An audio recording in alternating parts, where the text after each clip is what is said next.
welcome back. Back in the workshop, and first of all, I'd like to wish you a very happy new year. So, as you may have seen in one of my little shorts, I had my Britannia running on New Year's Day. I noticed the right hand piston gland was leaking badly. I seem to remember it was leaking badly the last time I ran it. I just forgot to sort it out. I have now sorted it, and I suddenly thought it might make a nice little interesting video for someone who's not done that before. There are several ways of doing it. There's lots of different types of packing, but this is my way. So I'm going to do the other side, this side, and I'll show you what I'm doing. So, this engine's not too bad for doing. There's a dummy pressure relief valve at the bottom here. I don't know if you can see it in this view. We will get a bit closer in a moment. That holds the cover on, like the dummy outer cover. But I need to take that off to be able to get a spanner on the gland nut. So that's got to come off first. Take the gland nut out, repack it, put it back in, and there is a locking device around the back which is not being used at the moment. So I don't know if you can see the nuts right the way in. We will see that in a moment. It just showed me that it's not worth just tightening it. It wants repacking really. So I'm going to give you a quick shot of it running yesterday, and then we'll carry on.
So we'll see what we can do.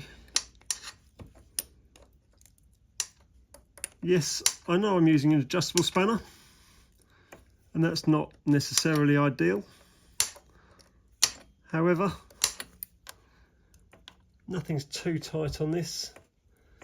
It's just mostly just awkward getting in there. So that's that off. Away from the spanner out.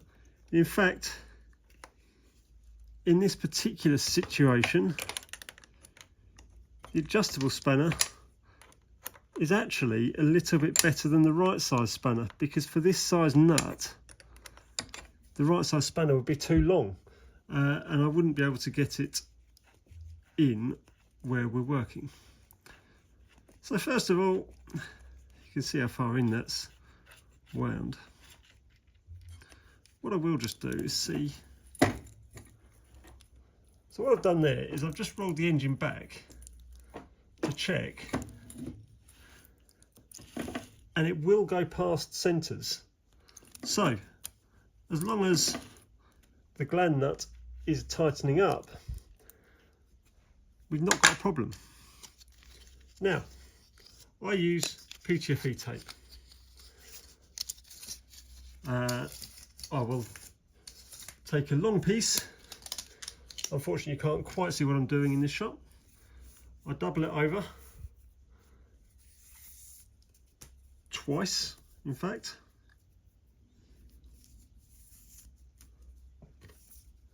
And then I wind it into a piece of string. I know there's a lot of people that would say don't use PTFE. However, I've never had a problem. In fact, I had a friend who used to use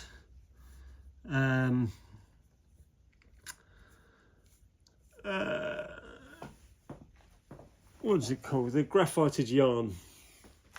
He used to use graphited yarn and he swore by it. Until one day he didn't have any at the club and the piston gland blew out. I said, oh, I'll just use some of this.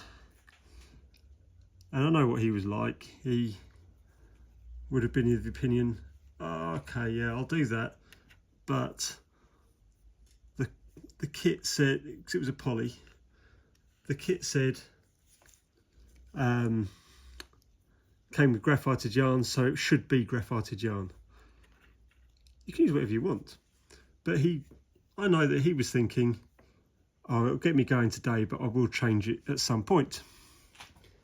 Now, where's my little pokey thing gone? We'll use a screwdriver. Oh, there it is. So he went away, packed it that day with the graphited yarn, sorry, with the PTFE, and he had a good run.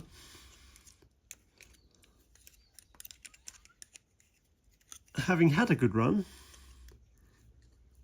he forgot about it.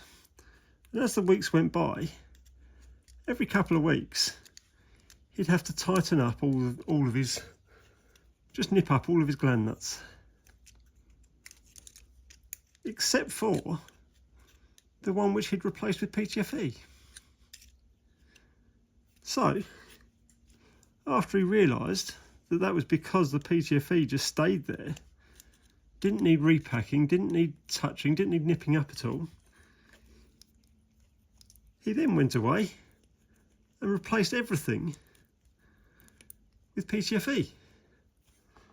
And what went from tightening them up every few weeks to stop them weeping turned into maybe every couple of years, if that.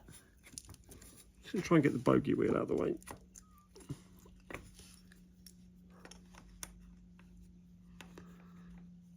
So there we go.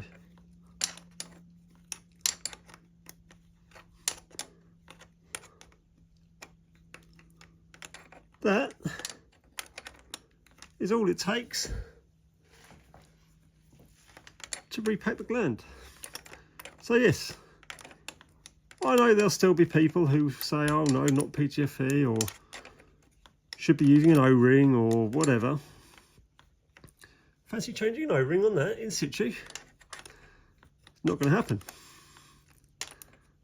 So for me, oh, that's squashed down quite a lot. I can feel a bit more resistance to it moving now. But what I'm going to do is just try and get another quarter of a turn so that my locking mechanism is over there.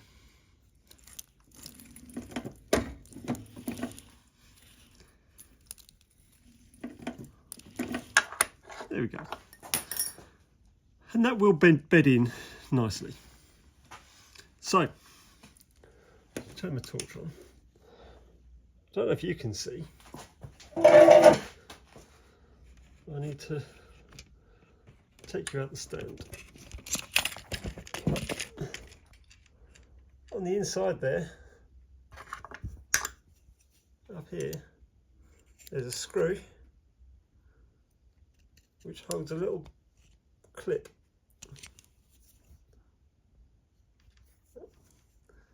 I need to slacken that screw, turn the clip so it sits in the bit that was missing from the nut, and then tighten it back up again. Now I'm not sure I'll do that on camera, I'll get in the way, but that is repacked. So we'll get that button back up and I'll be back.